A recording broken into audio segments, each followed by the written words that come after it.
do you think?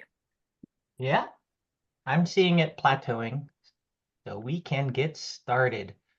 First and foremost, good evening, everyone. I hope everyone's staying warm, avoiding the various sick bugs that are out there.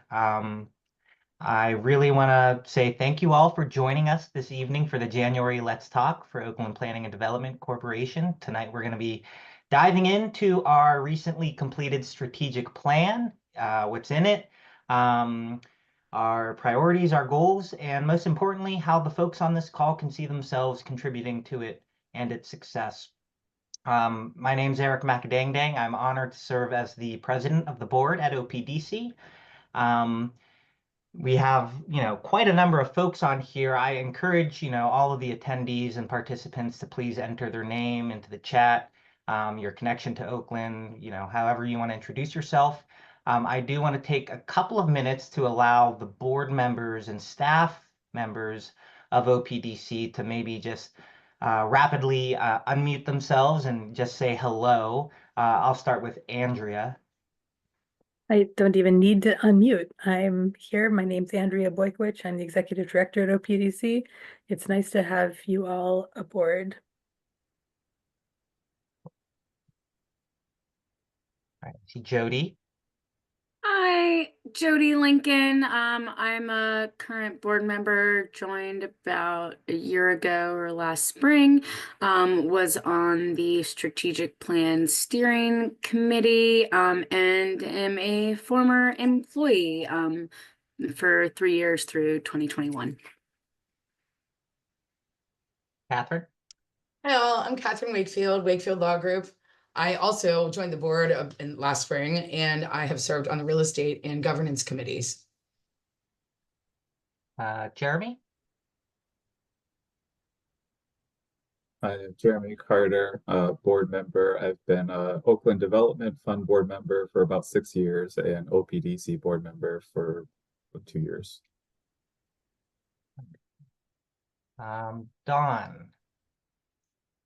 Hi, everybody. My name's Dawn Seckler. I serve as the treasurer on the board, and in that capacity serve on the executive and the finance committees.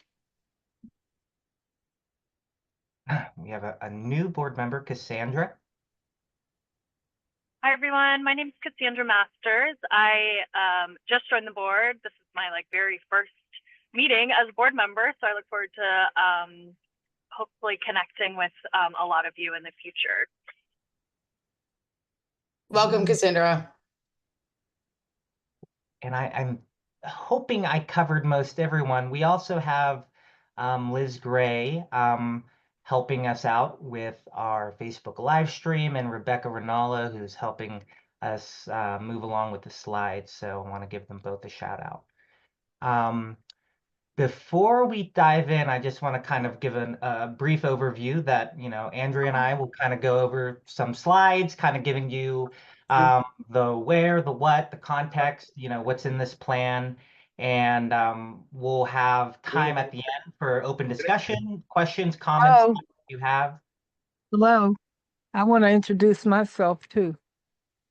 My name is Scarlett Morgan. I live in Jamar Morgan, my son. I live in West Oakland and have lived there since I was in my early 20s. And now I'm in my mid 70s. I guess I'm wondering, are there any other community people here?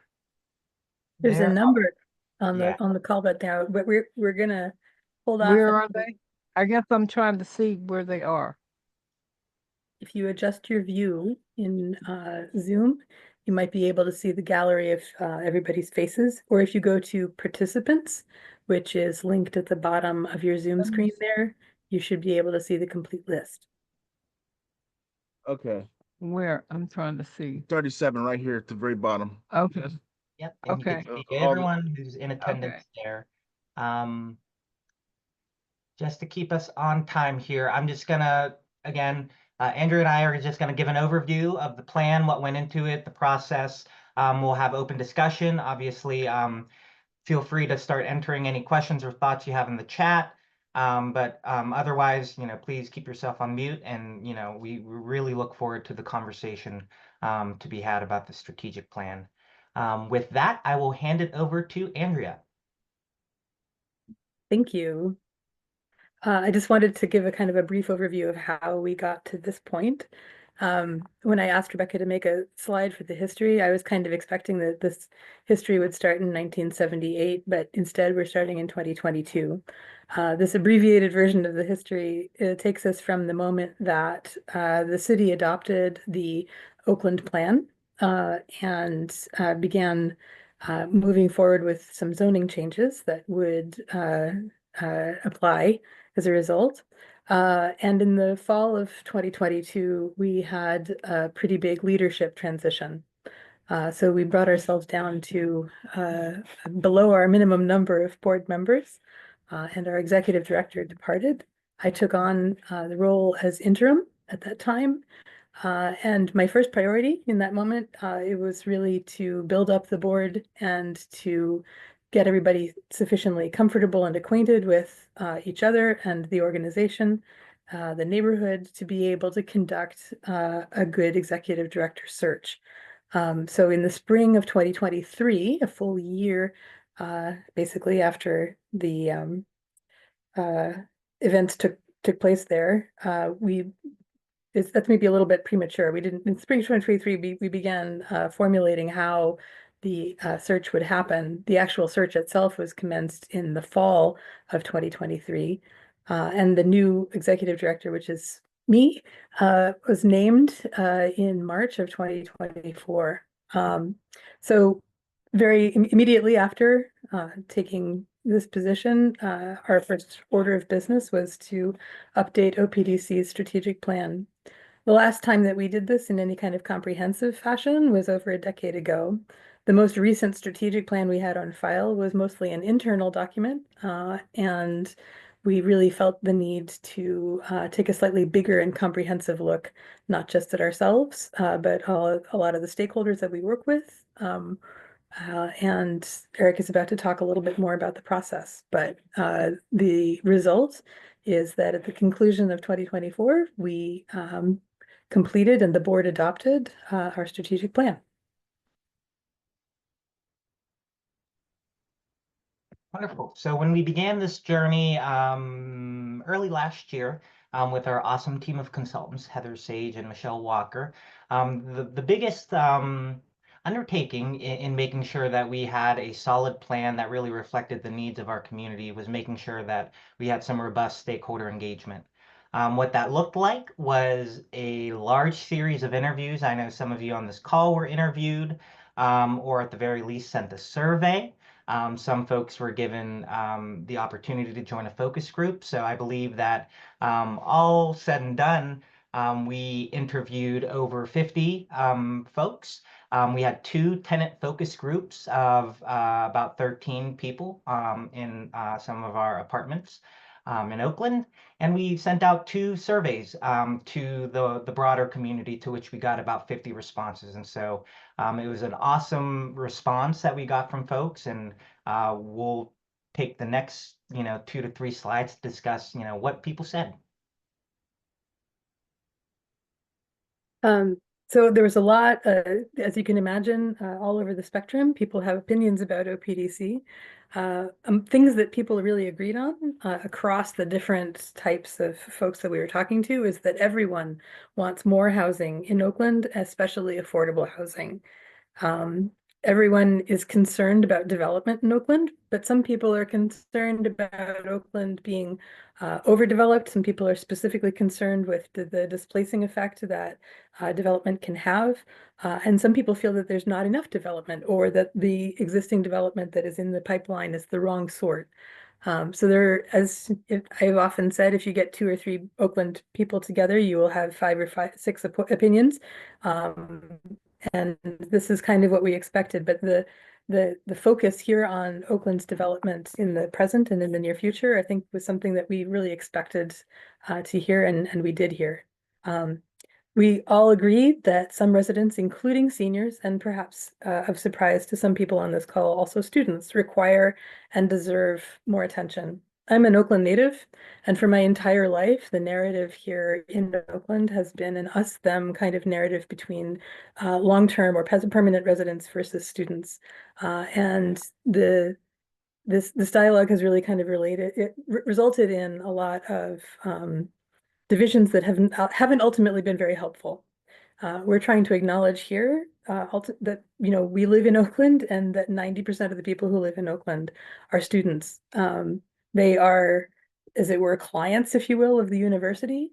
But the university doesn't specifically help them to connect in the neighborhood, and that's really kind of the role that we are really hoping to fill. So this is something that we did expect to hear, and we did. OPDC should continue to focus on the needs of Oakland's most vulnerable residents. This was a subject of some conversation, but it's definitely something that in the end the board absolutely agreed on 100%. OPDC needs to improve and increase its communications and clarify what it does and does not do. Some of this is maybe a function of some of the chaos that I was alluding to earlier, in which we sort of had a rapid transition in our leadership. We lost some staff. We've had a lot of turnover. COVID sort of threw us all for a loop. We've only just been sort of making our way through up until now. Everybody is acknowledging that we could do better when it comes to communicating with the community and communicating with our tenants, communicating with our stakeholders. And that is among the takeaways that we'll cover later on here in terms of the outcomes that we'd really like to focus on. And everyone wants more community engagement and connectivity, though a lot of different people have different ideas of what that is. One of the things that we've learned really strongly in the last 5 years, and certainly during the pandemic and after, is that there is no one size fit all kind of conversation medium. Oakland is home to people who talk in person. Oakland is home to people who talk on the phone. Oakland is home to people who do Zoom calls, emails, social media. And it's really sometimes hard to knit all those people together. We've done our best sort of feeling around in the dark, if you will, with print media as well as with online presence, some to the extent that we can, in-person meetings. We are going to need a lot more ideas in the hopper, and we are going to be taking a very comprehensive approach to that to that particular aspect of our mission. All right, just drilling down into some of our specific stakeholder groups and what they said, about Oakland, about OPDC, what they hope, what they wish, some of their concerns and challenges.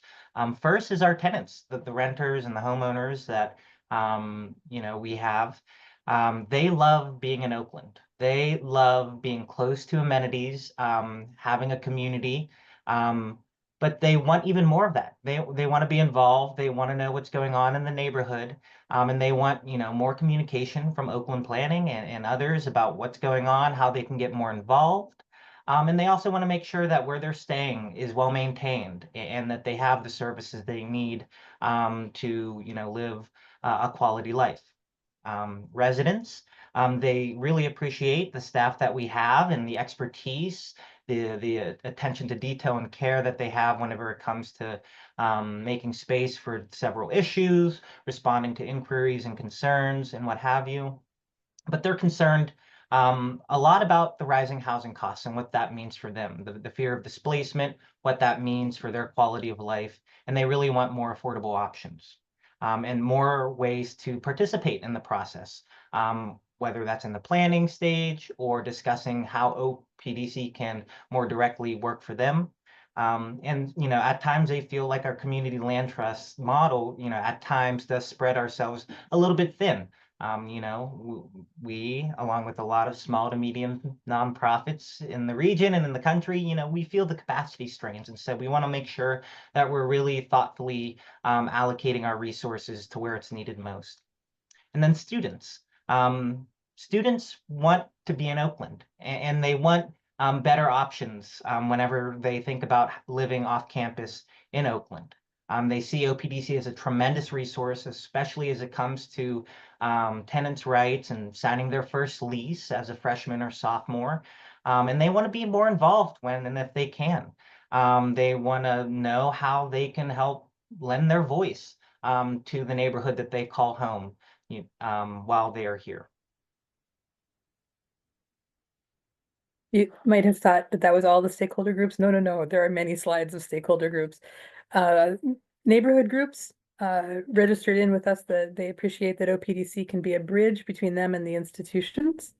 They perhaps often feel that there's maybe too much focus given to Central Oakland, which is ironic since, of course, Central Oakland lacks a neighborhood association of the same sort that the other parts of Oakland enjoy.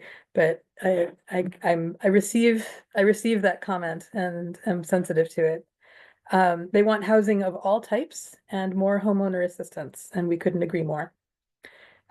We reached out also to other RCOs and community development corporations, RCOs meaning registered community organizations, especially those that sort of ring Oakland. So we reached out to Uptown and the Hill and up to Greenfield and Hazelwood, Squirrel Hill, Polish Hill. We touch a lot of different neighborhoods. They see OPDC as experts in zoning review and in navigating development issues, but they would like very much to be better connected with us. So actually, we have begun to sort of create a little roundtable of CDC folks just to be able to exchange ideas and help coordinate some efforts across different neighborhood boundaries. Service providers see opportunities to collaborate with us on fundraising. They would like OPDC to be clearer about its goals. That is very important. Funders recognize OPDC's abilities to navigate relationships. They see a need for us to be more involved in big picture and long-term solutions. And as you all know, Oakland is rich with our institutional partners. We have museums, our colleges, our healthcare systems.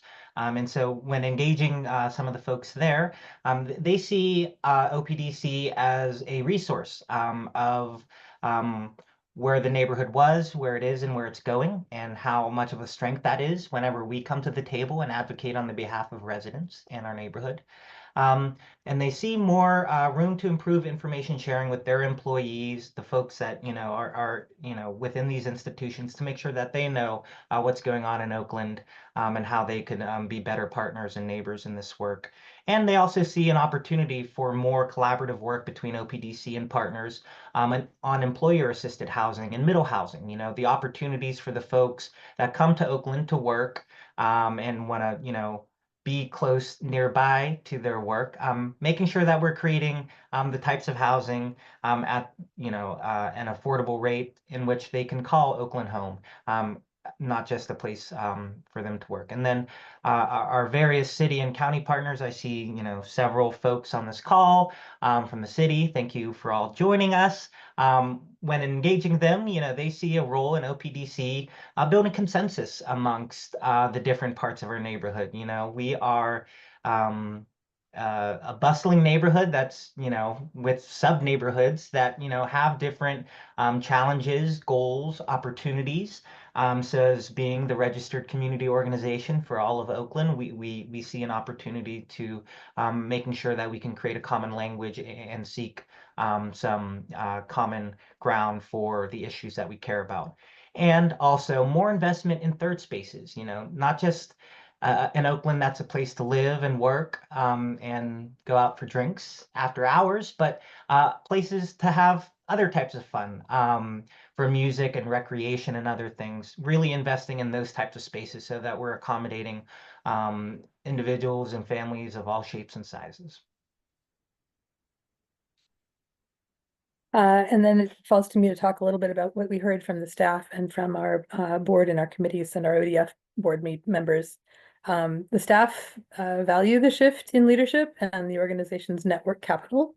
They're concerned about our capacity, and a lot of the staff turnover. It has been very hard over the past several years to really maintain the level of service in our programs We've had a lot of entries and departures. In this regard, um, it's not different than a lot of other organizations during this pandemic, but it's been hard on the staff, and we are really grateful to them for muscling through with us.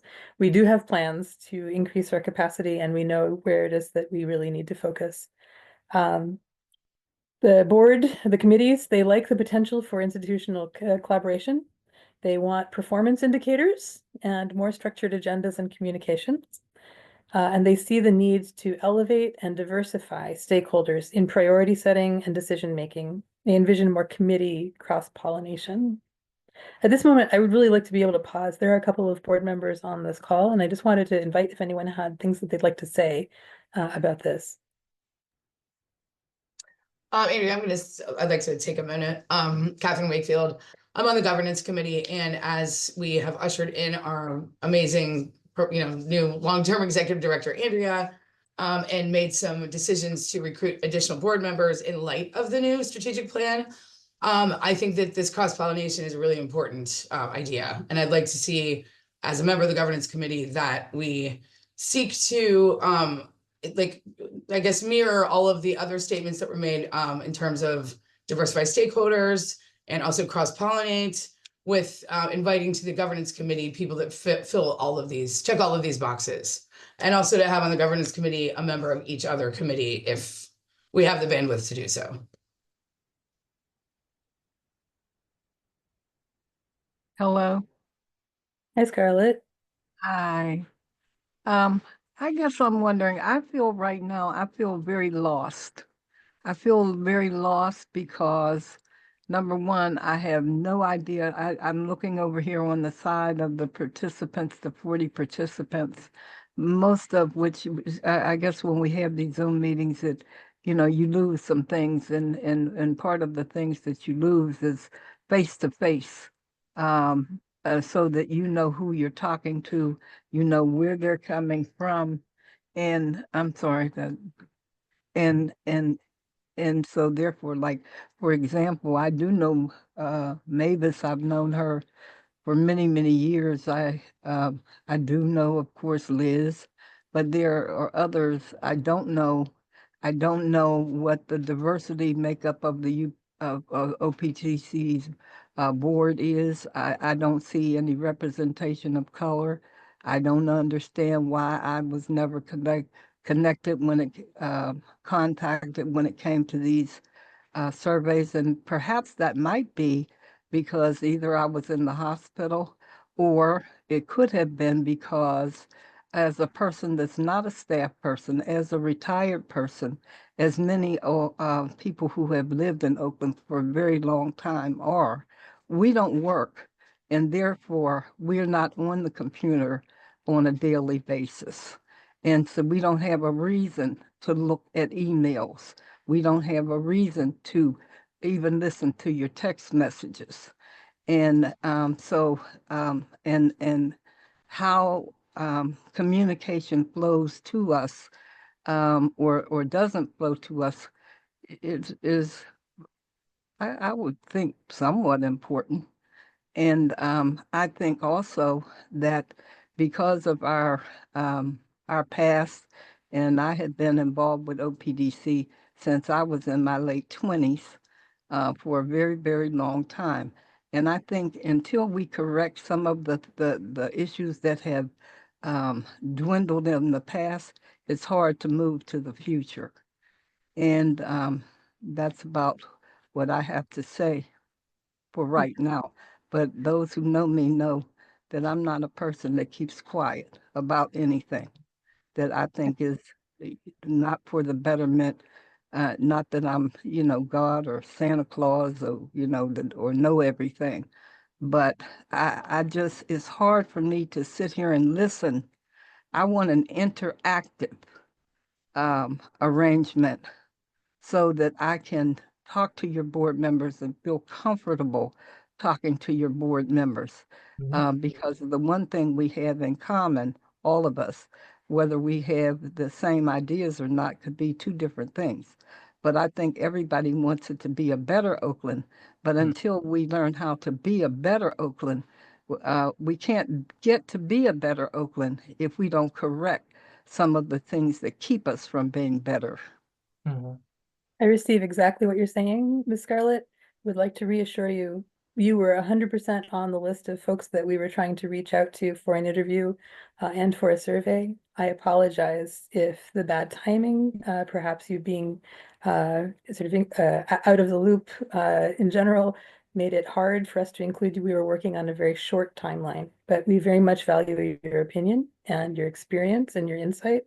And we're looking forward to working with you in the future as well. Okay. And let it be known, if something is very important, I come from the Stone Age, the ones that where people pick up a telephone and say, "Hey, Scarlett, let me tell you A, B, and C." That's what I respond to. Mhm. I get that, I hear it, and thank you for that reminder. Like I said earlier, when we were talking about how no one communication form suits everybody, I 100% register. You are a phone person and an in-person person. It's, as you know, right, there are hundreds of folks who live in Oakland. It's sometimes hard with our limited capacity to reach out to everybody in person or on the phone, where what we're looking for is that kind of interaction.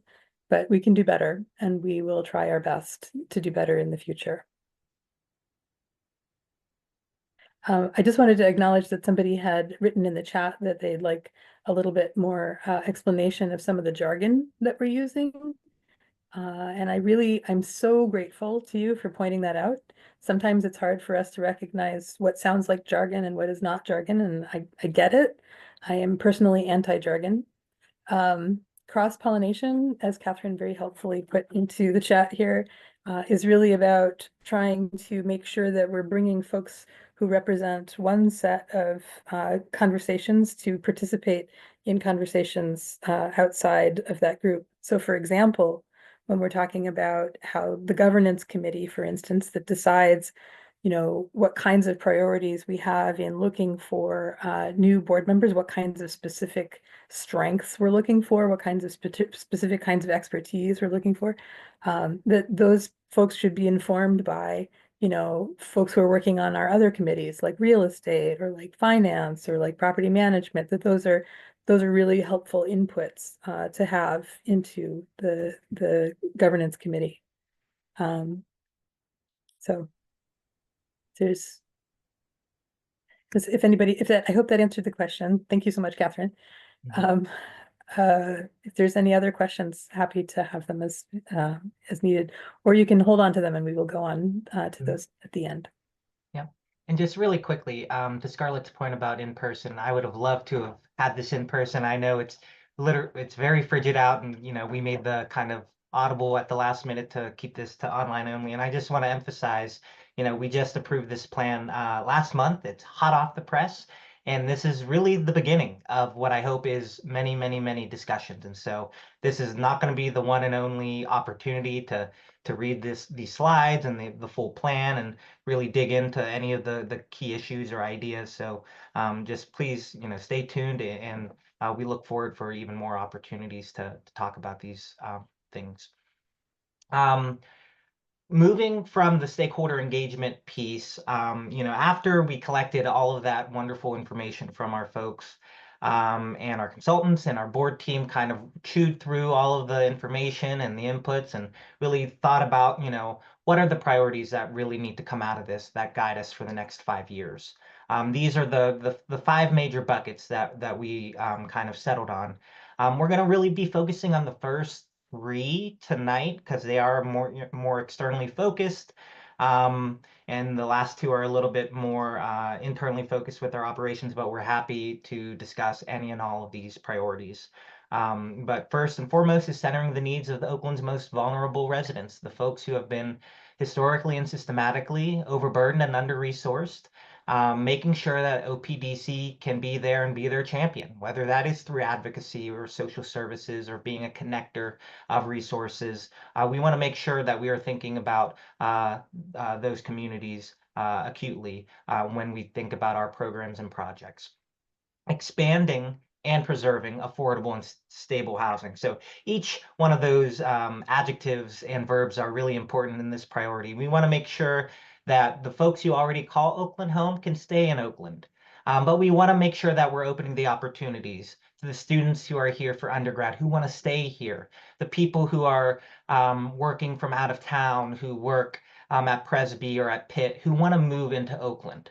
And we want to make sure that the type of housing is affordable and inclusive and open to folks of all income brackets. And we want to make sure the type of housing that we either provide or help champion and partner in is stable, is somewhere that someone could call home, not just for a year or a couple years, or they could see this as a long-term place. Next is engaging neighbors and nurturing community connections that really create a vibrant and inclusive neighborhood, positive residential experiences, and a healthy environment for all. So, just thinking back to whenever I mentioned third spaces and really making sure that we are helping shepherd conversations about making Oakland fun, making it sustainable, making it walkable, making it a place that people want to be, and where we can best put our resources to make that a reality. Communicate clearly and consistently with residents, partners, and stakeholders. As Scarlett mentioned, we are in an age of information overload. There's so much out there sometimes, and people often look at OPDC as a really strong source of resources and information. And we want to make sure that we are really, really purposeful and thoughtful about the types of information we put out. We're making sure it's reaching the people, meeting people where they are in the forms that they read or consume that type of information, so that everyone could be on the same page as to what's happening in the neighborhood, issues that matter to them, and what have you. And finally, build sustainable organizational operations and governance.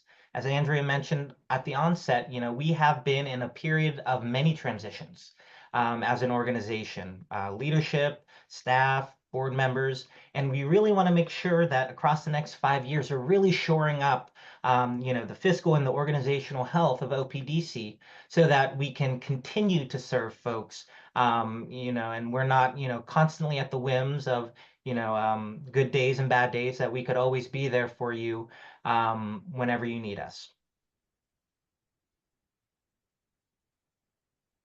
So the priorities have informed a slightly more comprehensive list of our goals, and this might seem like a lot of things to accomplish in 5 years. And heck yes, we are right there on that same page. This is a lot of things, but we really do feel that these are all things that deserve our attention. These all deserve to be tackled. The criteria that our consultants sort of kept us to here, that our goals need to be measurable, they need to be attainable, and they need to be relevant to our priorities. So the very first thing on this list, but this is not a list that is about priorities, it's just a list, is to create a comprehensive 10 to 15 year OPDC housing strategy. This might sound, depending on where you're coming from, this might sound really simple, or it might sound incredibly complex. And I think we see both ends of that.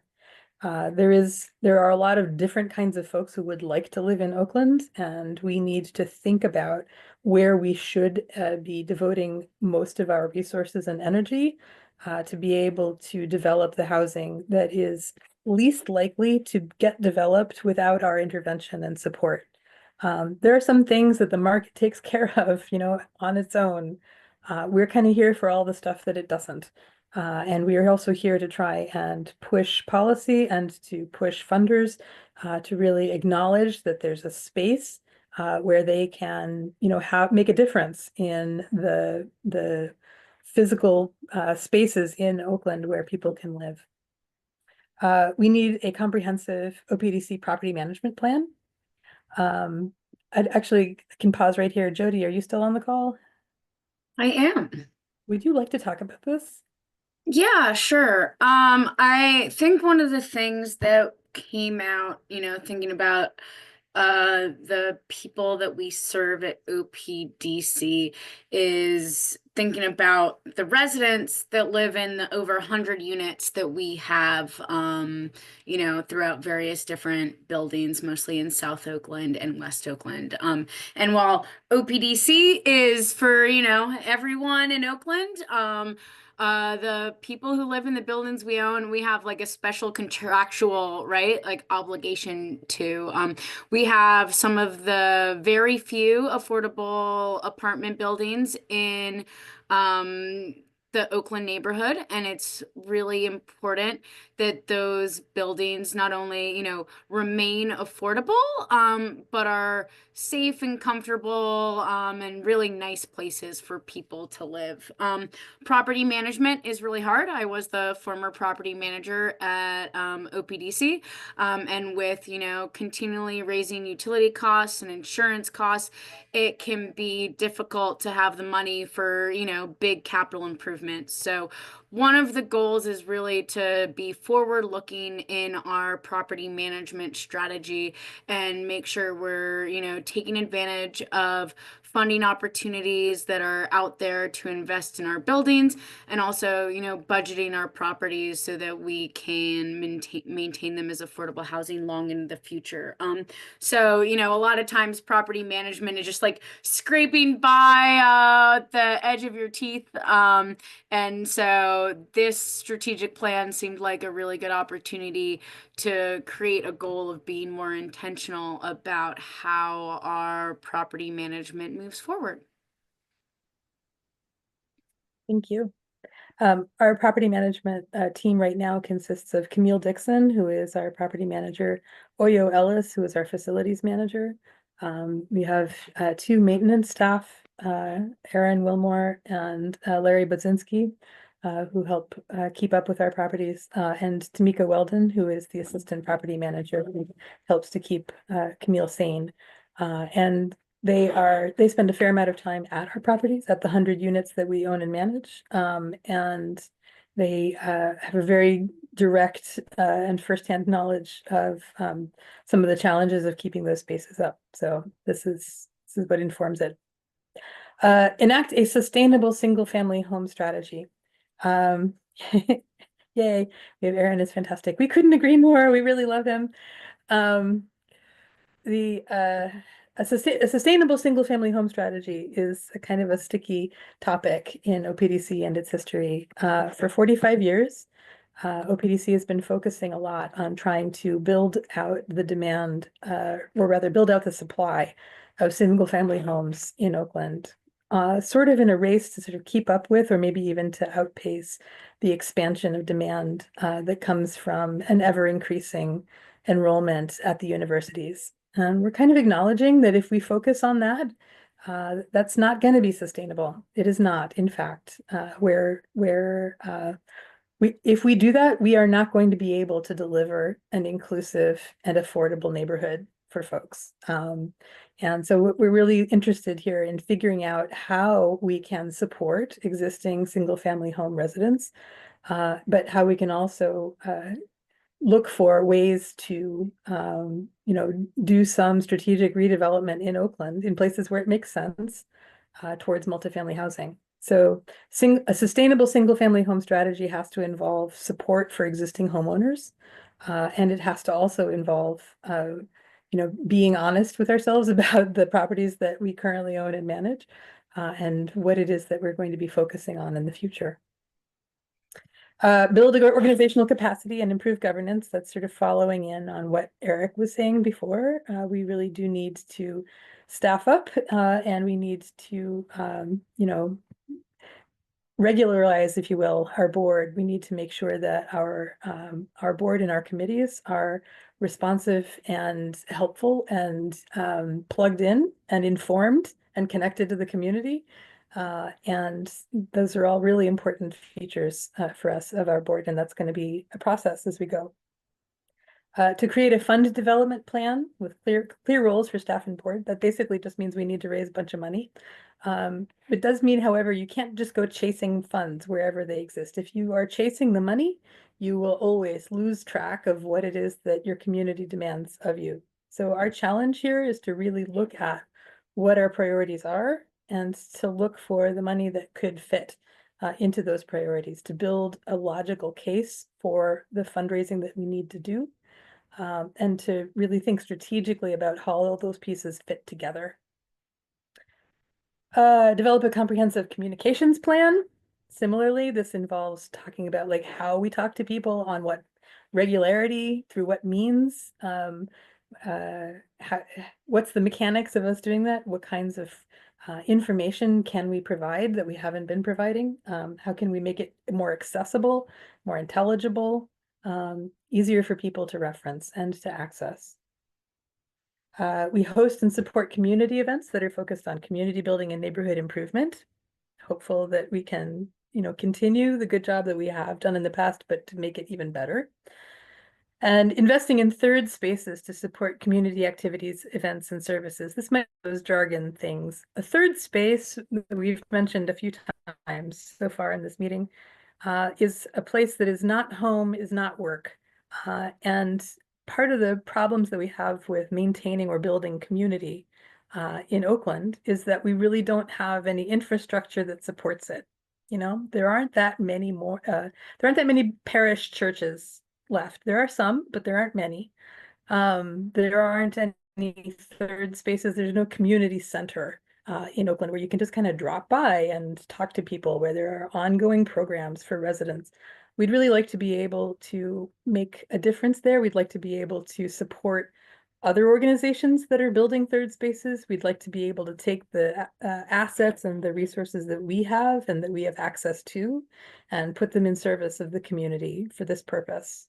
To be able to, hangout spaces, meeting places, places where you could get together with your knitting club, places where you can have your neighborhood association meeting, places where you can drop by and get some support in signing up for SNAP, or finding after school activities for your kids, or connecting yourself with resources for how to help your aging mother. Like, there's so many things that we just don't have a space for people to drop by. And we need hangout space in Oakland. Hello. 1 second. My mom, she wanted to give like some kind of commentary as far as what's being said. Go ahead, Mom. I didn't see the option to raise hand or anything like that, so I'm not sure. I don't know how to interact with you. I don't know how to raise my hand, so I'm not, You're out of speaking order. now, Ms. Scarlett. If you have something to say, you should say it. Okay, some things I'm not understanding what you mean. I Okay. don't understand what you mean by supporting existing neighbors. I don't know, and what they want to see happen in Oakland. I don't know what that looks like. I don't know if my expectations of OPDC is something different than from how OPDC views itself. There are just many questions that I have. I don't know how you determine, or better, even better still, how the city determines what a decent and affordable, and I put an emphasis on affordable housing. What is actually affordable housing? What is the average income for the average worker that's working in your hospitals? I don't know. When you say so many of the students will stay in Oakland, I don't know how many students upon graduation with their master's degrees leave Oakland, and how many stay, and in what capacity do they work. It's just many things that go into the planning of a great neighborhood as compared to a neighborhood that may be somewhat very different from what I view or want Oakland to look like. And not that I should be the person to determine what Oakland looks like, but I certainly want to keep my toe in the water, so that those things that people say, many people laugh when you talk about affordable housing because of what it actually costs, because that has been predetermined for us. And we need to, and yet and still we have so many parcels of land that go on undeveloped for years, but they're not turned over to people in the neighborhood for them to even keep up. And most of it, it's not OPDC who might be the culprit in most instances. In most instances, unfortunately, it's the city of Pittsburgh who turns around and says, well, neighbors, you all keep up this property for us, you know, and they are some of the biggest violators of with trash and everything, trees falling on their land. So I just don't understand all of this as we move forward. And I feel like right now, not that you're not doing a good job, Andrea, I'm not saying that, but I feel more or less right now that I'm being talked to. You're talking to me. You're not talking with me. Well, right now we're engaged in the part of the program, which is just about giving a bunch of information. Our hope is that the second half is for you to talk to us about what it is that you think, what kinds of questions you had, things you'd like for us to talk more about. So there's a lot of information, there's a lot of people on the call, and our goal here was first to be able to catch everybody up. This is what we've done. This is where it's landing for us. Here are some of the considerations that went into us deciding that these are our goals, these are our priorities. And then we welcome discussion at the end. And I hear you that it is hard to do that online. And I'm sorry about that. We can talk a little bit about how that shakes out. One of the things we learned when we started doing remote meetings during the pandemic, especially, is that contrary to what we thought would be the case, online meetings are accessible to a lot of people where in-person meetings are not. You know, sometimes you'd have to like find somebody to watch your kids, and you'd have to park, and you'd have to have already taken care of dinner and all that kind of stuff. And more people were able to join if they have the connection at home. So we try to do things in hybrid form wherever we can, so that folks who would be more comfortable being in person can be in person. Folks who are more easily able to access the conversation online can do that online. And we're able to maintain both things at the same time. Today, as Eric said, I actually have a bad stomach bug. I'm at home and it's really cold. We heard from a lot of people that they would really prefer that this be remote. So that's where we're at right now. But again, this is just the first of what are many types of many conversations about more specific aspects of this plan. So sometimes when we talk about support for existing residents, I'm sure you know, right? It is expensive to maintain a home, and it is expensive, especially for folks who are on a fixed income, who don't have the resources to be able to, again, keep up with rising costs of heat, rising taxes, you know, all of the things that, you know, society demands, the rising cost of food. Those are really big challenges, and we, you know, we don't promise that we can solve all of them, but we would like very much to be here as a resource to connect folks to whatever it is that it is possible to do, to help people from losing their homes, to help people from, you know, living without recourse in their homes, right? We've had a lot of people who can't keep up the house over their heads, and we'd like to be able to be there for them. If there are resources to connect them to, we are here to do that. I hear you what you say about affordability. Affordability does have very specific definitions when we talk about it in this context.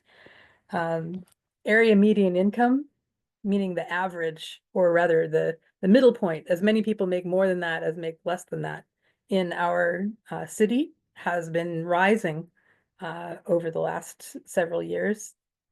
Affordability is determined as what it costs you to spend 30% of your income or less on your housing needs. So for somebody who's making 30% of area median income, that's a much smaller number than for somebody who's making 200% of area median income. When we talk about affordability, we're focusing in a couple different ways, sometimes at 80%, 50, 60, 30. We have some housing available at all of those different levels.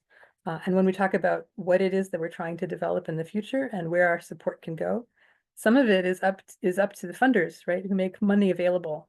Money is available to help folks who are below that median income level.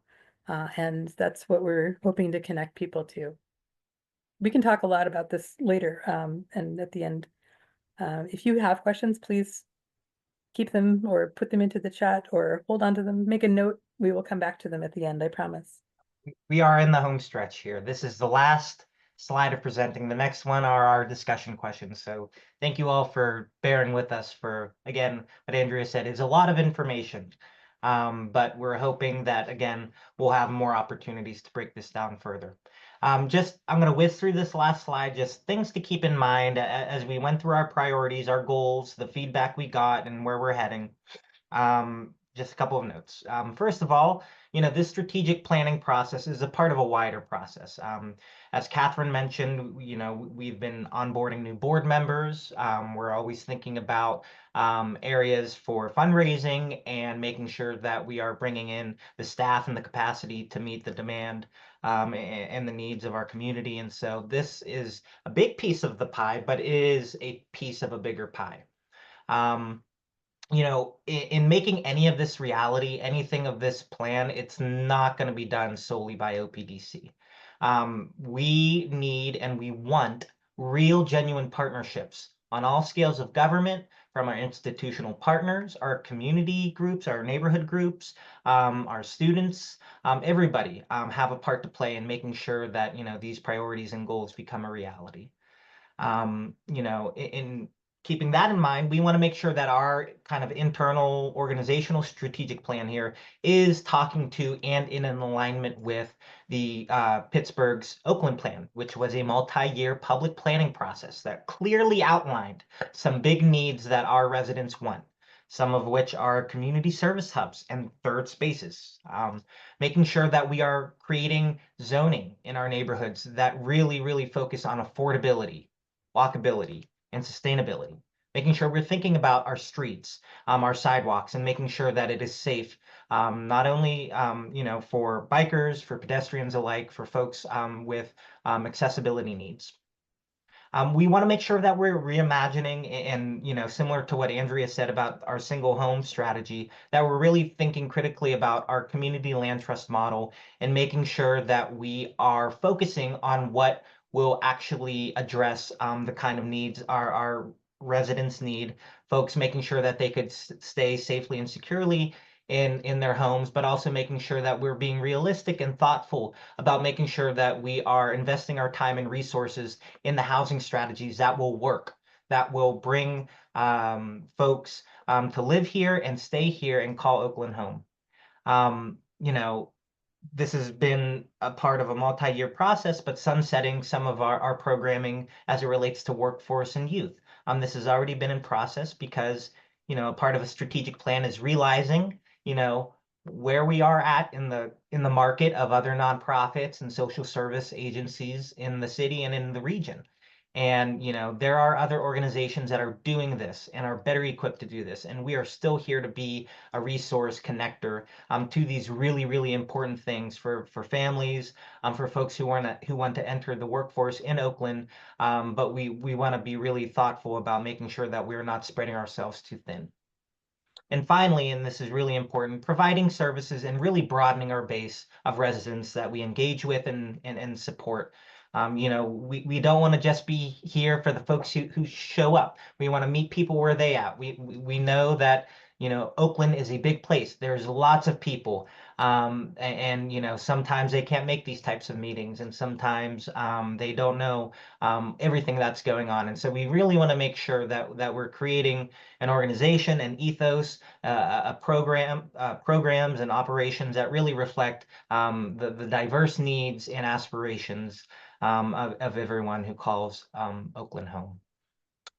And with that, we are going to move into a group reflection and discussion. And these are a handful of questions to maybe frame some of your thoughts or questions, hopes, dreams, concerns that you have with us, and we hope that you could share with us. If you do have something to say, I just want to make sure that we could do this in a manageable way so we're not missing anybody. We have the chat. If you're unable to unmute yourself, please feel free to enter it into the chat. The raise hand feature, if you want to make sure that we don't forget you. Otherwise, Andrea and I are here. Other board members and staff people are here to answer questions. We are all ears. So one of the first questions that's in the chat here is about what the plans are for the areas of Oakland that are currently zoned single family. And, there's OPDC doesn't have any authority to, waltz in and tell anybody what to do with their own property, nor are we interested in upturning or reversing the work that was done through the Oakland plan. So there remain single family zones in Oakland. And those will remain single family zones until the communities, are indicate that they are interested and eager and open to changing that if they are. It's fine.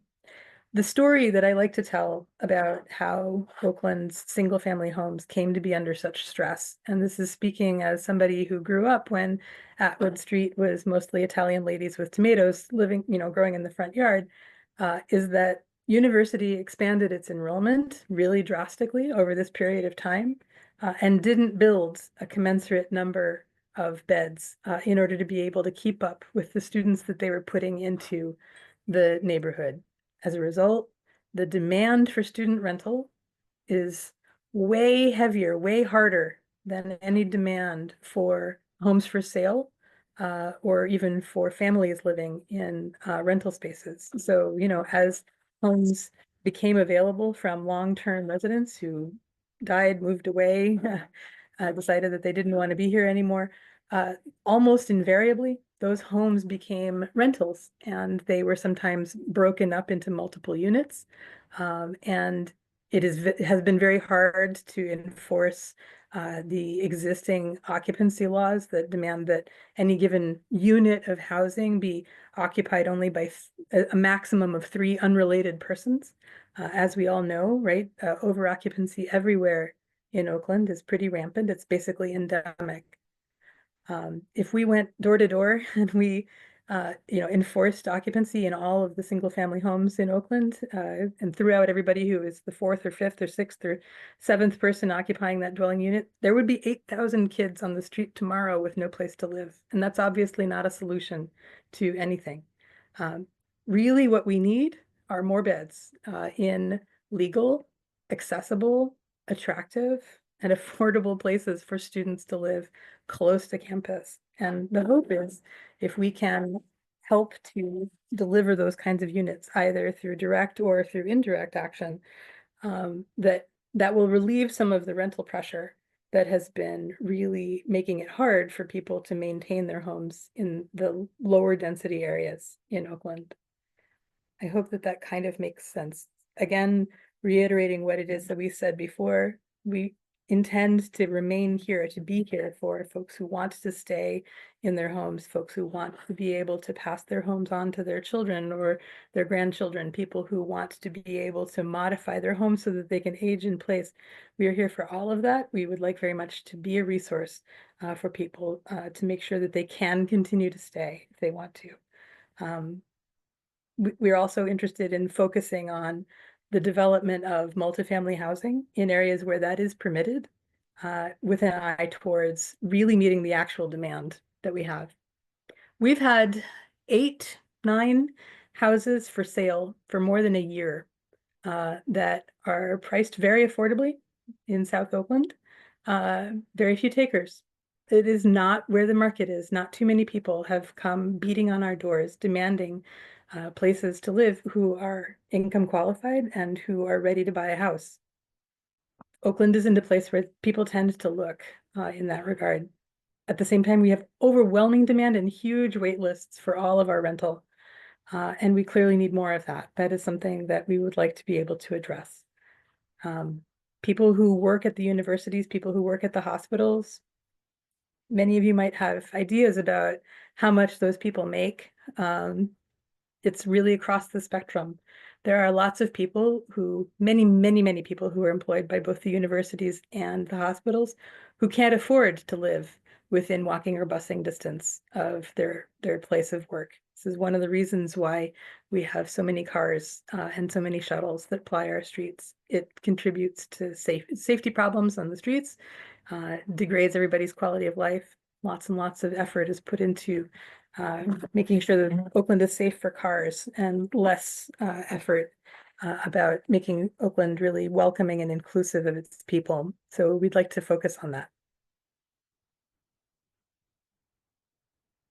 And there was also a question here about the development and the approval of the plan. So, just reiterating some of the kind of engagement that went into it. We had well over 50 interviews that represented a really wonderful cross-section of neighborhood associations, folks who live in our buildings, partners, institutions. We sent out, I believe, 1 to 2 surveys. And one thing I want to just emphasize, and then obviously the board reviewed, had discussion, and ultimately approved this plan. And what's important is that what we approved are the kind of big bucket priorities and the goals and the direction. How we get there, the activities to get there, that is going to be a team sport in which everyone on this call and everyone not on this call is going to be participating in. And so I really invite everyone to really think about some of these kind of big, broad language, some of it with some of that jargon in it, and really break it down and ask yourself what it means to you and where you see yourself playing a part, whether that is just providing your lived experience and your perspective into what that means for you, where you are at, or wanting to get involved more, wanting to provide more feedback, or wanting to learn more about how you could get engaged with OPDC in any way, shape, or form.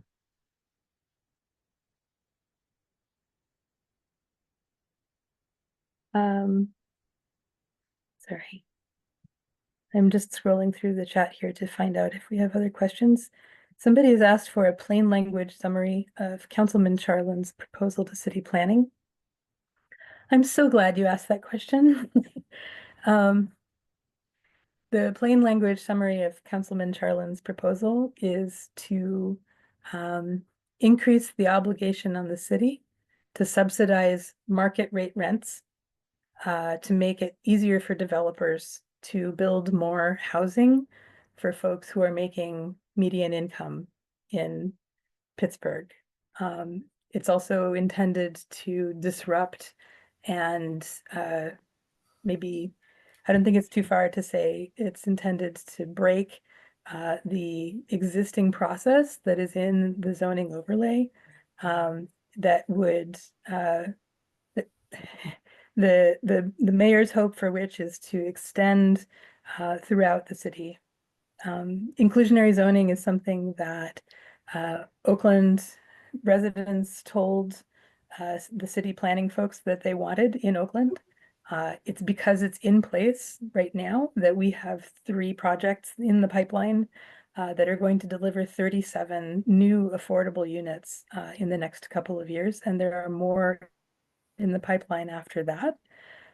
And we see it working here. We'd like to be able to see it working in other neighborhoods as well.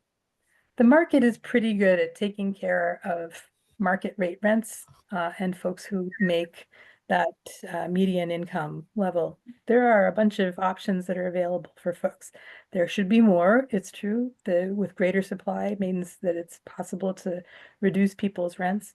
But when we think about affordable housing in that context, we're not talking about knocking a few bucks off of your market rate rent. We're talking about meeting the needs of folks who structurally cannot afford what it costs to produce a unit of housing. A lot of these new buildings that went up here in Oakland, as you might be familiar, the big high rises that have gone up over the past few years, they were built before inclusionary zoning was in place. Had we had inclusionary zoning 5 years ago here, there would be 50 more affordable units here in Oakland than there are. But because they aren't, those beds start at $1,200 to $1,600, sometimes even $1,800 a piece. Students who rent, typically they can afford something closer to $600 a month, and that's a stretch for a lot of folks. So this is one of the reasons why you have people stacked on top of each other in small living spaces in single family dwellings outside of that area, because that's what it is that people want and can afford. So when we're talking about affordability in multifamily homes, which is to say apartment buildings, right? We're talking about a mixture of market rate and subsidized rents, subsidized units. Some of those subsidies are available, some of those subsidies are not available to students. And our challenge is to make sure that what's being produced is actually meeting the needs of Oakland residents, both in the present and in the future. So I am hopeful that we can have a productive conversation about inclusionary zoning. I don't think that the bill that Councilperson Charland has introduced is going to get us there. It's my take that you don't need inclusionary zoning until you really do, at which point it's kind of too late. Like for instance, had we had inclusionary zoning in place in East Liberty 5-6 years ago, there would be many more affordable units there. There would be many more places for working folks to be able to afford to live. And we don't, so, and who could have seen that coming, right? Who could have said that you needed to have inclusionary zoning in place in East Liberty until you really did? So I think that it delivers much more help than harm. Sorry, I'm being poked to move along. I am here, and, hey, Bob. and would be happy to talk about my bill. Although I don't believe that is the purpose of your meeting here. No. And I think the way that you characterized it, I believe is incorrect. Okay. But ultimately, I don't think that's the purpose of your meeting. I would just say that my bill intends to transfer the cost of affordable units from the renting class as a whole to everyone who has business to do with Pittsburgh. I'll be happy to follow up with anyone else on this, but I don't think that the intention of the meeting is to talk about inclusionary zoning for the rest of the night. We could Fair save enough. that discussion for another time. I want to be mindful of the time and make sure that folks who have questions about our strategic plan, again, those questions, what are your thoughts about, what we covered? What gives you hope? What gives you pause? What are you thinking about? I see Scarlett entered into the chat about homes that we have in South Oakland. How many of them currently have land trust agreements? Andrea just responded in the chat about affordability restrictions. We have deed restrictions that come from, some of the kind of the ways that those developments are funded. So yeah, those are kind of baked into a lot of the developments we have. And, as Andrea mentioned, there has been some challenges in making, those homes go from for sale to sold. And so, that was a chief consideration whenever we think about our 15-year housing strategy that we want to complete, and making sure that, these places aren't just sitting there vacant. We want to make sure that people who want to call Oakland home can call it home. And, we are moving these properties along to more productive uses. Can I say something? Mm-hmm. Okay. As Andrea knows, the idea of houses coming with land trust agreements is extremely unpopular in West Oakland. And I'm just wondering if the same applies, and I don't know if it does or doesn't, in South Oakland. It would just I guess it would make me really look at a house twice if maybe one of those houses, if you talk to the funders, to take one of those houses out of land trust agreement, just to see how quickly that house might sell. And if we see that may be a barrier to people wanting to own those homes, because myself personally, I know I wouldn't buy a house that was under a land trust agreement. And if that is indeed the case, then it merits a conversation with funders to discuss that rather than leave these houses vacant. Because even a house in West Oakland, and West Oakland is an area that where houses are sought after, where people are paying just outrageous amounts of money to own a house in West Oakland. But yet and still the house that OPDC owns on Dunciad, unless there's been an update, hasn't sold. And No, it's we been have sold the house on Dunseith. We sold it a few months ago. Okay, well, very, very good. But it remained on the market for a very long time as compared to the other houses where people, just snap them up in a breeze. So I think it does merit a conversation with funders about that kind of issue. And That is 100% a conversation we have been having, and it is a knotty issue because, knotty meaning KNOTTY, not NAUGHTY. It's a knotty issue because there are the funding sources that are available to allow us to deliver a house at an affordable price insist that the beneficiary of that grant, which basically that is, be somebody who is income qualified and who's going to live in that house. We had two different kinds of houses in our community land trust because we're sort of making an experiment about what the market is here in Oakland.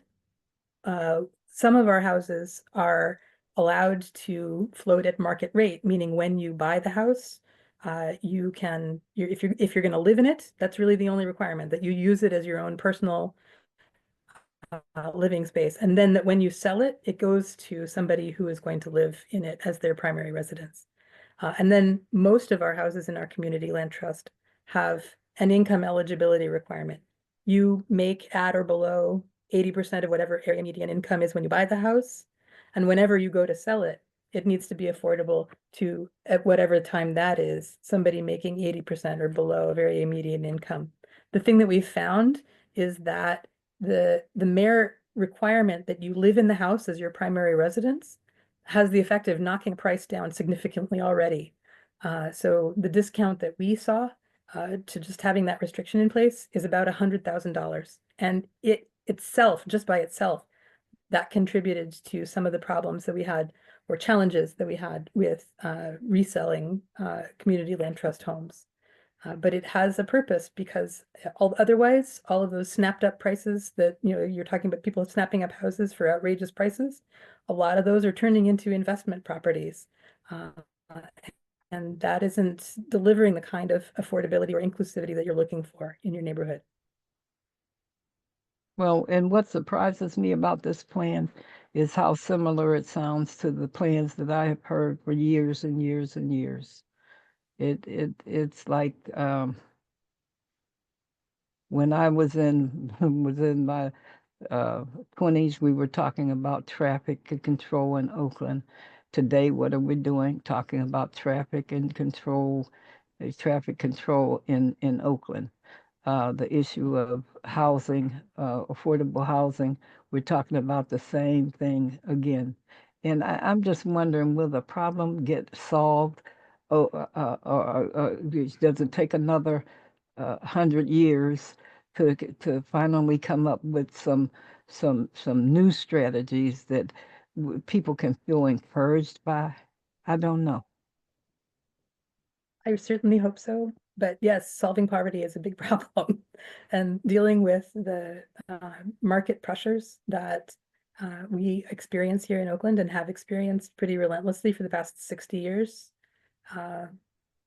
it is a challenge. Many of the same problems that are identified in the very first Oakland plan from 1978, they're still present today.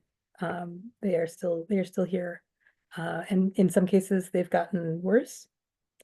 Some of the strategies that we're hoping to implement here, with the focus more on multifamily housing development, with a focus on housing preservation, that is a little bit different than past plans.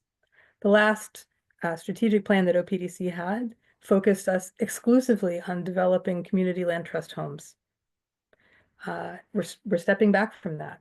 We don't feel that that's the way to deliver an affordable, equitable, and inclusive neighborhood. It makes things a little bit crazy. It contributes to displacement. That's not what we're after.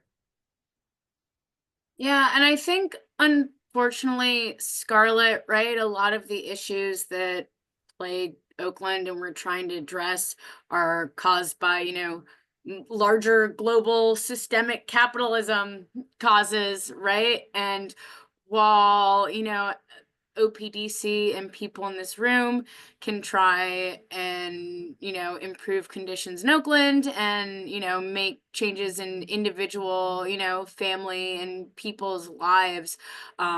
There's unfortunately, right, like larger pressures that are causing these issues that OPDC is never going to be able to solve by itself. And we can advocate for and make, changes where we're able to. But, you mentioned traffic, right?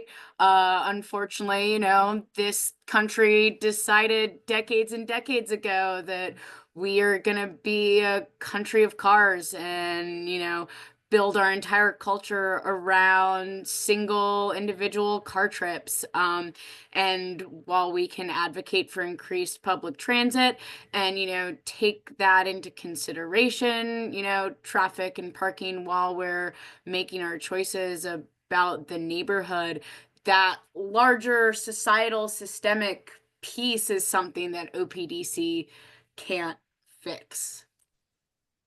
We can try with certain kinds of measures. So for instance, we can be advocates for zoning that doesn't prioritize building more parking spaces in Oakland and making it prioritizing housing people's cars over housing people. We can be advocates for, and we can help to direct attention towards development that is people-centered as opposed to car-centered. We can be advocates for the kind of affordability that is needed in order to be able to get people out of their cars in Oakland and to be able to have them live close to where it is that they work. That kind of reinvestment in the density and the demographic diversity of Oakland is what is absolutely necessary in order to deliver things that people have asked for many, many years. A grocery store, for example, reliable a neighborhood school. These are things that require that there be working families who live in our neighborhood. And at the moment they are in short supply because there's nowhere for them to live. So we're looking for a housing strategy, and we're looking for community advocacy strategy that really focus on trying to be able to make Oakland as welcoming and inclusive as possible. And go ahead. Wait, I'm sorry, sorry. just real quick, because I'm seeing the number of participants dwindle on this Zoom, and I just want to make sure, if we could just jump to that last slide real quick, and then we'll hop back to more conversation. I'm here all night. On our website, you'll see, and I just entered it into the chat, we have a landing page where we will be providing quarterly updates on how we're doing on the plan, making sure that we're holding ourselves accountable, making sure we're updating the community about where we're at with some of our key goals and priorities. So please follow along there. Again, can't emphasize this enough. This is one of many conversations. And I know sometimes folks like to provide their feedback over email or written word more. So please send those questions and thoughts that you have to questions@opdc.org. And again, I hope to see some of you again next month, February 19th at the Haven, the coolest live music venue in Oakland these days, at 6 o'clock on the 19th at 401 Atwood. So I just wanted to get that out there before too many people left. But we could hop back to the last slide and delve into any more discussion. I see one hand raised. Hey, Andrea, it's other Andrea. Hey, other Andrea. I was curious if OPDC plans on tackling any of the public realm issues that we see in the neighborhoods, not so much in central Oakland because they keep that nice and clean. But I would say, since COVID, it's become harder to be a resident of Oakland in terms of trash being everywhere, delayed or non-existent maintenance of sidewalks. And it makes it very, it can make it very unpleasant to be a neighbor sometimes. So is there, anything that OPDC is planning on doing in terms of trying to address some of those issues? Well, so for a long time, we had a monthly meeting. Instead of Let's Talk, we had Oak Watch, which was designed specifically to call explicit attention to the problem areas in Oakland with code violations like trash, like sidewalks, like crumbling porches and steps.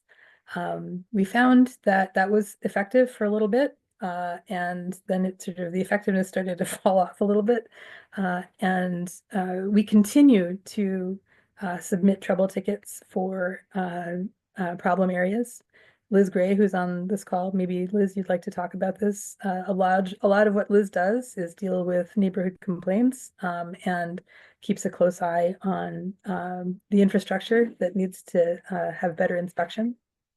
Part of the problem that we have, right, with too many garbage cans, sidewalks that are bent up is a function of people using single-family homes in the lower density areas as multifamily residences. They're just not set up for it. It's just a stress on the structure. It's a stress on the surrounding neighborhood. A lot of the kids who live in a house are going to have cars. Sometimes the number of garbage cans that it takes to support them all won't even fit within the sidewalk area of the given house, and the maintenance, exterior maintenance leaves a lot to be desired. So we do the best we can to try and hold account. Rental registration, which thank you very much to Councilperson Charland for championing that has actually finally been implemented. We're hopeful that over the course of this year, as the city irons out a lot of the kinks in that it's going to be easier for us to follow up and to identify, for instance, who the property owners are and how to be able to have their units inspected and to require that they remediate problems that cause hazards, not just for their tenants, but for the surrounding neighbors. And can I also add that every day I check agency counter, and I have to say that the one litter inspector that we have working in our area, Colleen, I think is doing a great job, seeing how there's only one of her and there's one other litter inspector at this point. They are soon to be joined by 8 other litter inspectors, is my understanding. And then once quality of life ticketing comes in, and there's full enforcement, we're just going to progress further. One of the big problems we do run into is the landlord's not communicating closely clearly with the tenants, and tenants saying, this is what I hear. This is what I get from a lot of residents, and not just students. Somebody's taken my recycling bin. Very popular all across the city for some reason. Okay, so we're working, we connect with the recycling people, we get new bins. We're making progress, and I think it is slowly getting better. Once you have more inspectors, you have quality of life ticketing. No longer will we be going into housing court with a property after 6 months because they've gotten 3 notices saying, okay, you've got another 30 days or 60 days to clear up your trash. It's going to be like a parking ticket. You park your car illegally, you get a ticket. You don't handle your trash legally, you get a ticket. Okay. Quality of life ticketing is going to be huge. It is going to make a big difference. Now it's going to, education is going to be such an important part of this too. I mean, educating the students, residents all across the city. People are going to be dealing with different rules. I was thrilled when at a meeting last week, Alicia Carberry told me they're taking yogurt tubs again in recycling. I mean, that to me, yogurt tubs and butter tubs, that is forward progress. That's less things going into trash, more going into recycling. It's a slow progress, and I wish it was faster, but I do honestly believe we are really going in the right direction.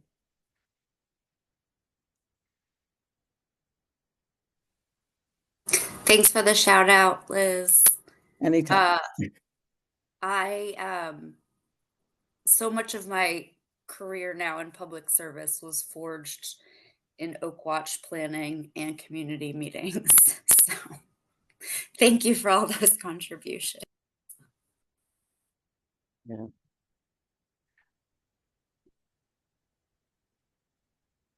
All right, we are nearing the end here. I do see one more question here about the plan, including plans for increased infrastructure, police, fire, buses, parking, etc. You know, my first response is we can't control what we can't control. Some of those things about increased infrastructure are things that are, the authority of other folks at different scales of government and sectors.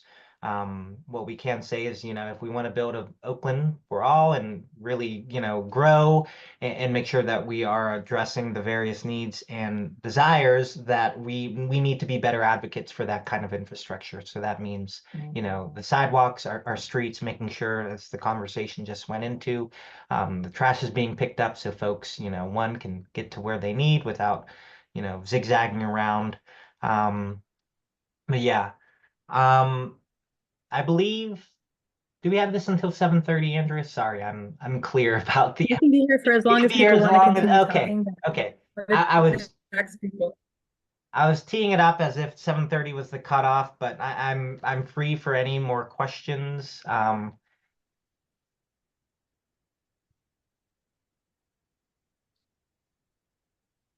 Ooh, so I don't know who Neighbors is, but maybe you'd like to articulate your question for everybody.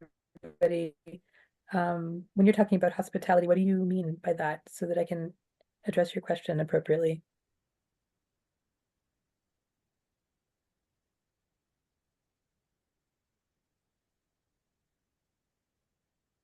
We have a question in the chat, which is, what have resident students about their wishes for intergenerational interaction? What kind of hospitality do they look for, ideally?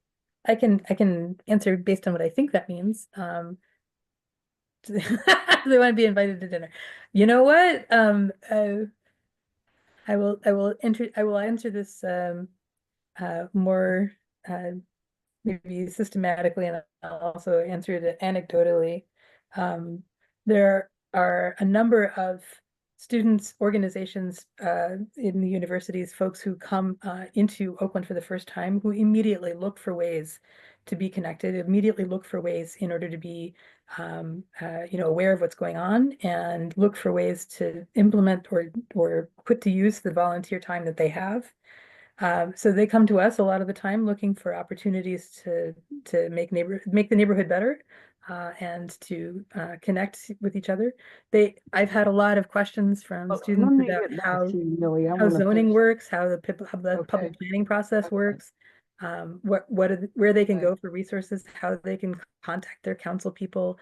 I get a lot of questions like that, and I'm happy to provide those kinds of connections. Anecdotally, I have a cat who roams Oakland streets pretty far and wide. And I recently created an Instagram page for him because I was finding that a lot of people interact with him individually and are not aware that there is a whole community of people that interact with this cat. And simple acts like that have, drawn together a couple hundred people who have personal relationships with my cat, Wow. who didn't know Well, that they existed. You have So to make sure it says everyone. See? I'm sorry, Jamal, are you saying something to me? Oh, goodness, he didn't mean for you to hear this. He's muting. Oh, okay.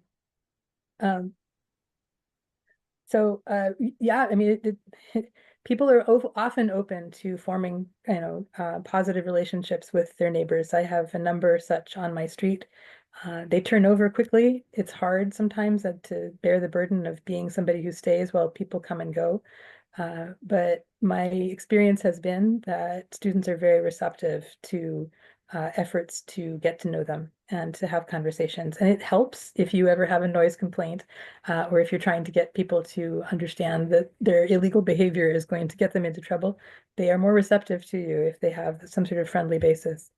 Again, though, there isn't much in the way of community infrastructure. There's not a lot in the way of third places for people to actually encounter each other in some meaningful way. And so we're hoping to be able to explore what that means, and to see if there are any ways in which we can help people to get together. My cat, Yeah, my cat is Squid 15213. If you go looking for him, you will find him there. It was a product of an act of desperation. Yes, and Scarlett makes an extremely good point in the chat here. Please remember, community people are volunteers. Not many people want to be overwhelmed by countless meetings. It's totally true. Not everybody wants to be at every meeting that there is. We want to make sure that there are opportunities for people to connect where they want to connect, when and how they can. But yeah, it isn't a job. We're not knocking on people's doors, demanding that they interact. It's mostly making sure people are aware of opportunities to get to know their Yeah, neighbors. but at the same time, you want to hold the community people responsible. When we sent out the so-and-so, when we had a meeting and now you didn't come to the meeting, well, I don't know what else we can do. No, it was just like when I was in the hospital and my daughter came and she saw that the nurses were coming around the clock to draw blood at this hour, draw blood at that hour. She said, wait just a minute, hold on here. My mother needs rest. Okay. And here's what we're not going to do.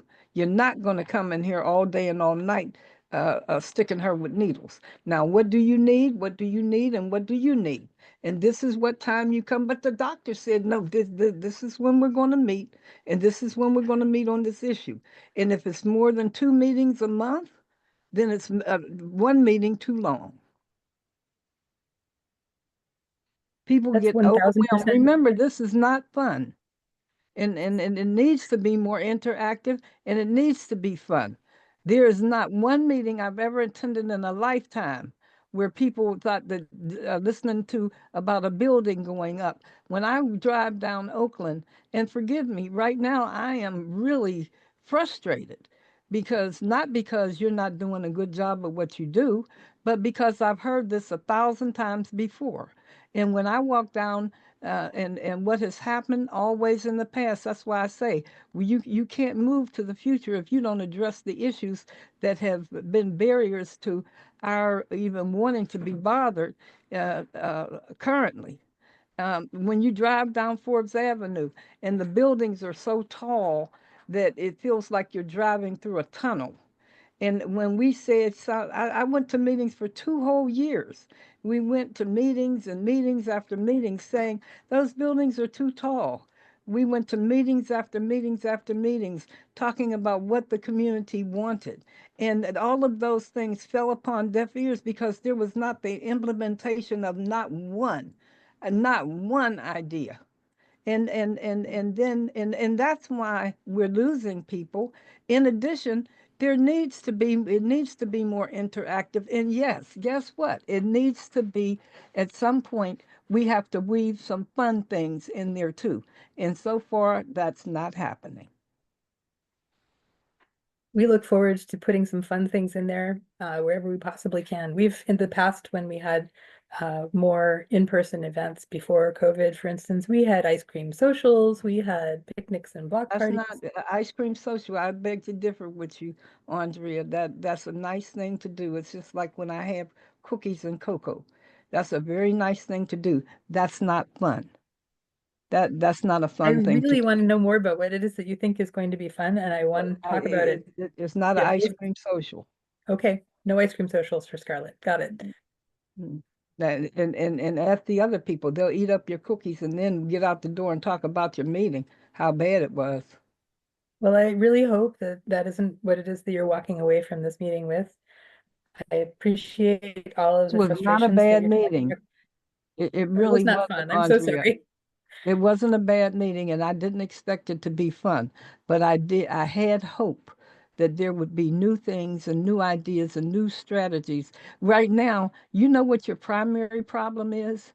Oakland is a disorganized mess.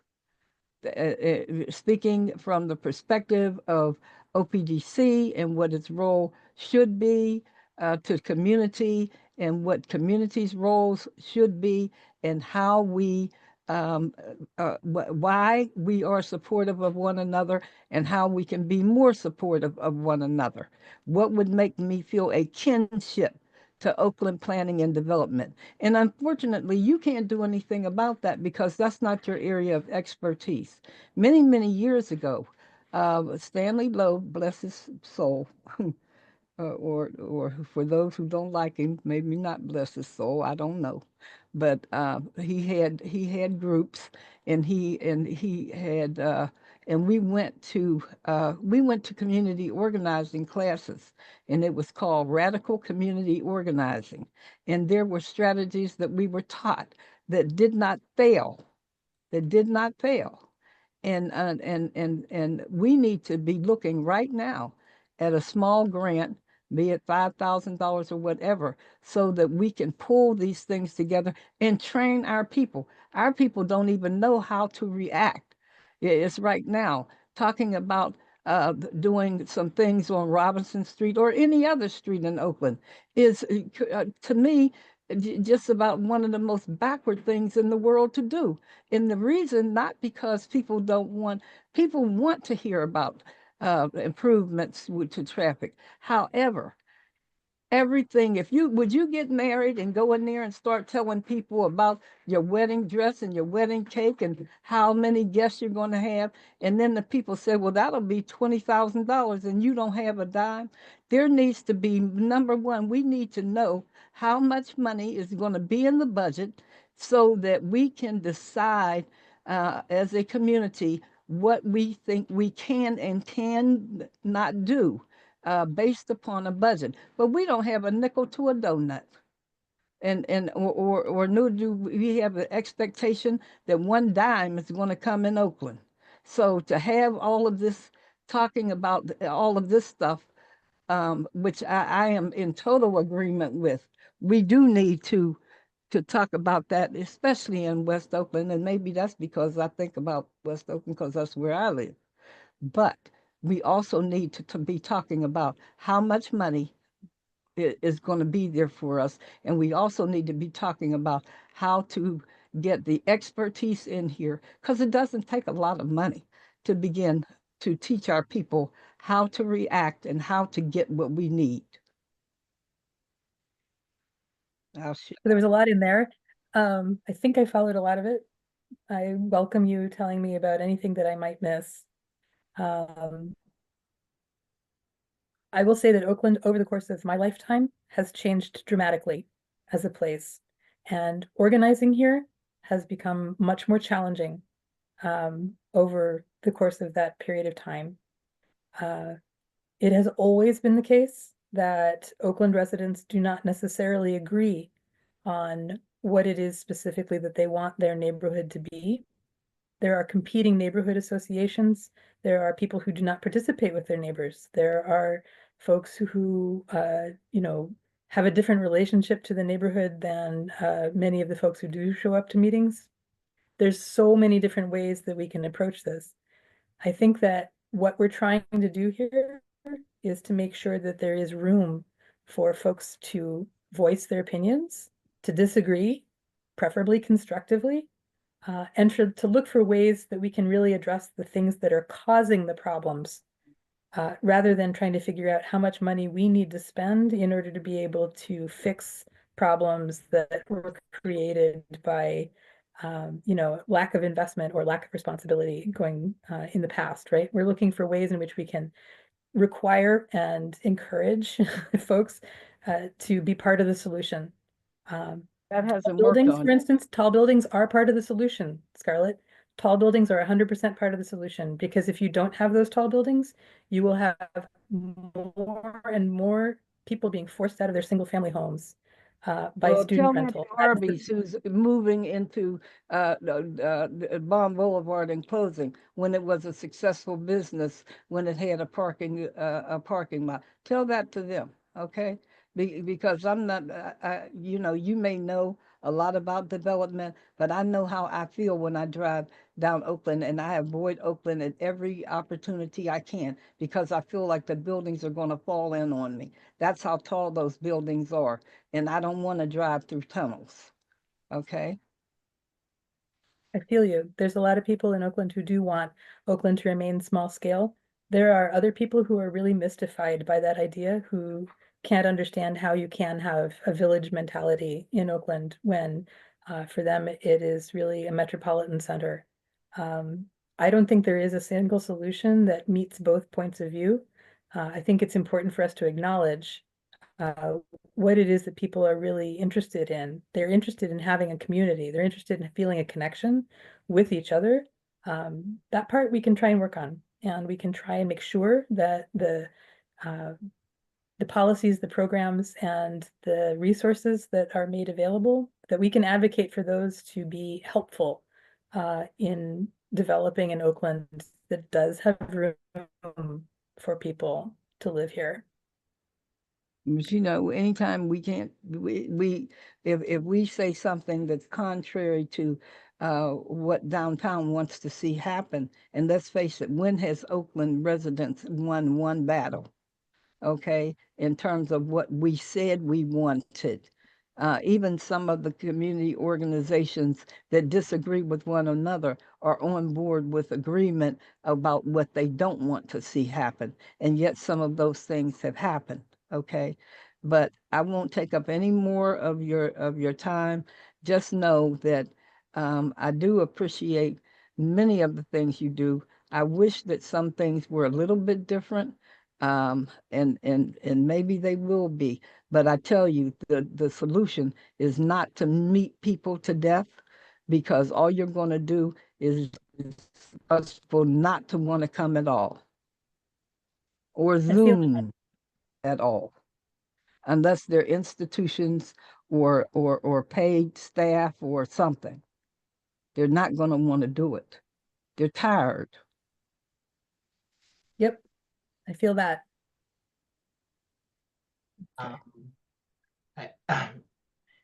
Andrea, before it seems like we don't have any more pressing questions right now, Andrea, can you just briefly tell us what we could expect from the next Let's Talk at the Haven? What is the Haven? I know I kind of mentioned it, but just give a really brief teaser. You're testing my ability to recall exactly what our topic is for the next Let's Talk meeting. And honestly, I don't even have it in front of me. I apologize. But I think that what we were planning on doing was really sort of focusing on the Haven itself and the development of spaces like it. So the Haven is the former church at the corner of 401 Atwood at Atwood and Bates.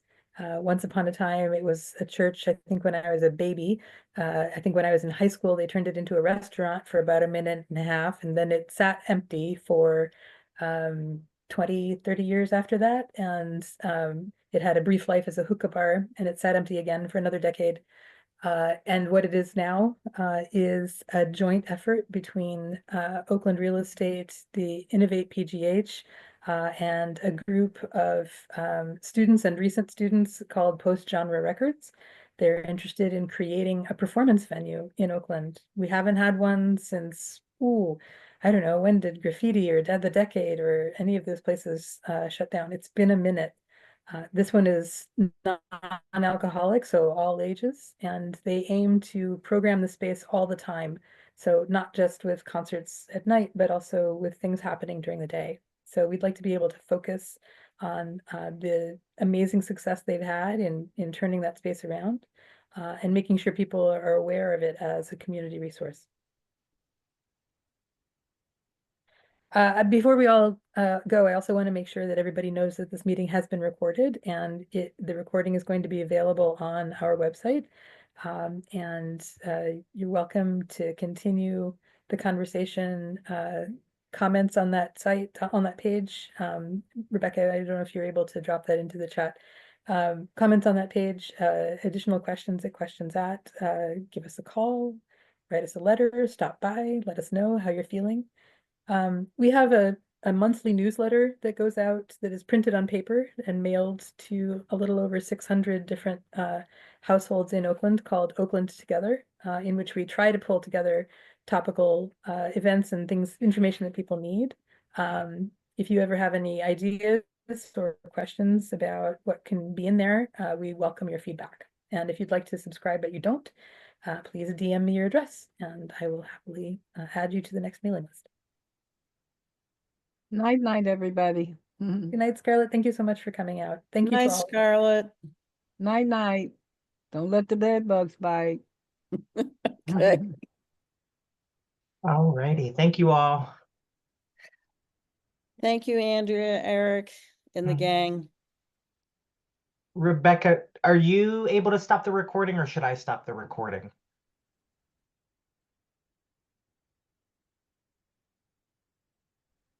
Slash the Facebook. Sorry, I'm just getting out of, my screen mode and seeing, okay, Facebook is now stopped. And